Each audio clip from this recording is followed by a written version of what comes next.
গুৱাহাটী মহানগৰীৰ ভয়ংকৰ দুৰ্ঘটনাৰ পূৰ্বে ক'ত আছিল নেহা পূজা আকাংক্ষা আৰু শামীম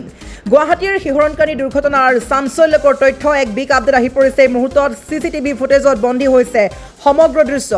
আৰক্ষীয়ে লাভ কৰিছে 25 এপ্ৰিল নিশাৰ শামীম সহ তিনি যুৱক যুৱতীৰ গতিবিধি কমেডি শ্ব' চাবলৈ যোৱা বুলি কোৱা নেহা পূজা আকাংক্ষা আৰু শামীমে নিশা 11 বজাত উপস্থিত হৈছিলে ভাঙাগড়ত তাৰ পিছতে চাৰিগৰাকীয়ে ৰুদ্ৰাক্স মলত থকা এক্সৰো বাৰখনত উপস্থিত হৈছে তাৰ পাছতে 19,000 টকা পৰ্যন্ত সুৰা সেৱন কৰিছিল এক ভয়ংকৰ তথ্য পোহৰলৈ আহিছে আৰক্ষীৰ তদন্তত পোহৰলৈ আহিছে গুৱাহাটীৰ শিহৰণকাৰী পথ দুৰ্ঘটনাত গাৰনুম শিয়ৰি যোৱা উঠা তথ্য সময় পাৰ হোৱাৰ লগে লগে এতিয়া বহু শিহৰণকাৰী তথ্য পোহৰলৈ আহিছে দুৰ্ঘটনাৰ পূৰ্বে ক'ত ক'ত গৈছিল দুৰ্ঘটনাত পতিত হোৱা নেহা পূজা আকাংক্ষা আৰু শামীম নিশা 11 বজাৰ পৰা ভাঙাগড়ত ৰৈ আছিল দুৰ্ঘটনাত পতিত হোৱা ছুইফ্ট বাহনখন আৰু ইতিমধ্যে এক্সৰো বাৰত থকা চিচিটিভিত ধৰা পৰিছে তিনিগৰাকী যুৱতী আৰু শামীমক ৰুদ্ৰাক্স মল অৰ্থাৎ গুৱাহাটী মহানগৰীৰ বিলাসী মল ৰুদ্ৰাক্স মলত থকা এক্সৰো বাৰত বিল হৈছিল চাৰিওজনৰ মাজত 19,000 টকা নিশা প্ৰায় 3 বজাত এক্সৰো বাৰৰ পৰা ওলাই আহিছিল শামীম নেহা আকাংক্ষা আৰু পূজা তাৰ পিছতে গুৱাহাটীৰ বিভিন্ন প্ৰান্তত ঘণ্টাত 130 কিলোমিটাৰ স্পীডত চলাইছিল দুৰ্ঘটনাত পতিত হোৱা বাহনখন অৰ্থাৎ চাৰিগৰাকীয়ে নিশা গুৱাহাটীৰ বিভিন্ন প্ৰান্তে প্ৰান্তে ঘূৰি ফুৰিছিল জিএছ ৰোডত ঘণ্টাত 135 কিলোমিটাৰ চলাইছিল উক্ত বাহনখন আৰু আৰক্ষীয়ে লাভ কৰি তথ্য অনুসৰি দুৰ্ঘটনাৰ সময়ত বাহনখনৰ স্পীড আছিল প্ৰতি ঘণ্টাত 96 কিলোমিটাৰ আৰু আৰক্ষীয়ে এখন সংবাদ মেল যোগে আজি বিভিন্ন তথ্য ফাদিল কৰিছে আৰক্ষীয়ে কৈছে যে 26 এপ্ৰিল তাৰিখে পুৱা 4:05 সংঘটিত হৈছিল ভয়ংকৰ দুৰ্ঘটনাটো ৰৈ থকা এখন ট্ৰাকত খুন্দা মাৰিছিল ছুইফ্ট বাহনখনে স্থানীয় লোকৰ সহযোগত প্ৰথমে গেট হস্পিটেললৈ লৈ যোৱা হৈছিল দুৰ্ঘটনাত পতিত হোৱা কেইবাগৰাকীক তাৰ পিছতে GMCHলৈ লৈ যোৱা হৈছিল আৰু লগতে ক'ব লাগিব দুৰ্ঘটনাত পতিত হোৱা বাহনখনৰ ড্ৰাইভাৰৰ এয়াৰ বেগ অপেন হৈ আছিল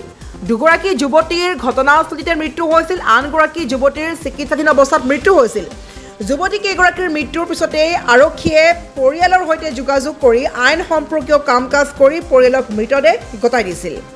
ইফালে আৰক্ষীয়ে জনাইছে যে ভাৰ্গৱ ডেকা নামৰ এজনক ৰেণ্টত দিয়া হৈছিল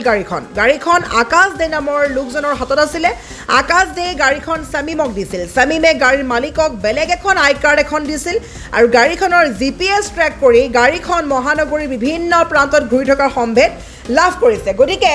এতিয়া এক ডাঙৰ প্ৰশ্ন হৈছে অত্যাধিক সুৰা সেৱন কৰাই কাল হ'ল চাৰিগৰাকীৰ বাবে তিনিগৰাকী মৃত্যু হৈছে আৰু এগৰাকী আছিলে পলাতক অৱস্থাত শামীম আহমেদৰ লগত তিনিগৰাকী যুৱতীকেইগৰাকী হৈছে ক্ৰমানে নেহা আকাংক্ষা আৰু পূজা এইসকলে শামীম আহমেদৰ লগত এটা সম্পৰ্ক আছিলে ঘনিষ্ঠ সম্পৰ্ক আছিলে কাৰোবাৰ যদি প্ৰেমিক কাৰোবাৰ হয়তো ভাতৃ কাৰোবাৰ হয়তো বন্ধু এই ধৰণৰ কিছুমান সম্পৰ্ক আছিলে আৰু কম সময়ত 3 মাহতে তেওঁলোকে ইমানেই ঘনিষ্ঠ বৃদ্ধি পাইছিলে তেওঁলোকে চাৰিওজনে একেলগে গৈ সুৰা সেৱন কৰিছিলে নিশা ৰুদ্ৰাক্সত থকা এক্সৰো বাৰত গৈ চাৰিওৱে অত্যাধিক পৰিমাণে সুৰা সেৱন কৰিছিল য'ত বিল হৈছিল 19,000 টকা 19,000 টকা সুৰা সেৱন কৰি নিশাৰ ভাগত তেওঁলোকে 3 বজাত এক্সৰো বাৰৰ পৰা ওলাই গুৱাহাটীৰ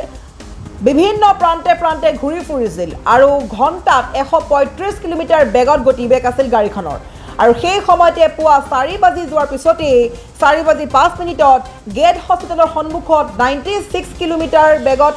গতিবেগ আছিলে আৰু অত্যাধিক তীব্ৰ গতিৰে চলাচল কৰি ট্ৰাকত খুন্দা মাৰিছিল ট্ৰাকত খুন্দা মৰাৰ লগে লগে এয়াৰ বেগ ওলাই পৰিছিল আৰু সেই সময়তে শামীমে তাৰ পৰা পলাই পতং দিছিলে আৰু তাই দুগৰাকীৰ মৃত্যু হৈছিল আৰু এগৰাকীক চিকিৎসালয় নিয়াৰ পাছতেই মৃত্যু হৈছিল মুঠৰ ওপৰত তিনিগৰাকীকৈ যুৱতী মৃত্যুক আঁকোৱালি লৈছে আৰু পলাই থকা শামীমক ডিব্ৰুগড়ৰ লাহোৱালৰ পৰা গ্ৰেপ্তাৰ কৰিছে ডিব্ৰুগড় আৰক্ষীয়ে আৰু বৰ্তমান এতিয়া তদন্তৰ বাবে অব্যাহত আছে আৰক্ষীৰ অভিযান প্ৰক্ৰিয়া মুঠৰ ওপৰত অত্যাধিক সুৰা সেৱনেই কাল হ'ল যিগৰাকী আকাংক্ষাই লগতে যিকেইগৰাকীয়ে পিতৃ মাতৃক নিশাৰ ভাগত ফোন কৰি কৈছিল যে মোৰ ফোনত চাৰ্জ নাই কাৰেণ্ট নাই বৰষুণৰ বতৰ মই এতিয়া শুই যাম গতিকে গুড নাইট দি পিতৃ মাতৃক মিছা কথা কৈ নিশা বাৰত এগৰাকী যুৱকৰ সৈতে এক্সৰো বাৰত গৈ 19,000 টকাৰ সুৰা সেৱন কৰি অৱশেষত মৃত্যুমুখত পৰিছে। গতিকে ইয়াৰ বাবে দায়ী বুলি কাক ক'ব? পিতৃ মাতৃয়ে তেওঁলোকক চাকৰি কৰিবলৈ পঠাইছিলে বা পঢ়িবলৈ পঠাইছিলে, কিন্তু পিতৃ মাতৃৰ চকুত ধূলি দি এইদৰে নিশাৰ ভাগত যুৱক যুৱতী লগ হৈ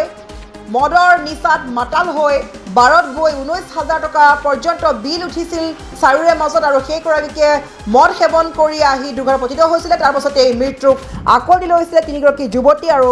ছেমিম আহমেদ আছিলে পলাই। বৰ্তমান ছেমিম আহমেদ আহিছে আৰক্ষীৰ হাতত। এতিয়া ইটোৰ পিছত সিটো ভয়ংকৰ তথ্য প্ৰকাশ পাইছে, আৰু পৰৱৰ্তী সময়লৈ আমি বাট চাব লাগিব যে আৰু কিমান তথ্য ফাদিল হয়।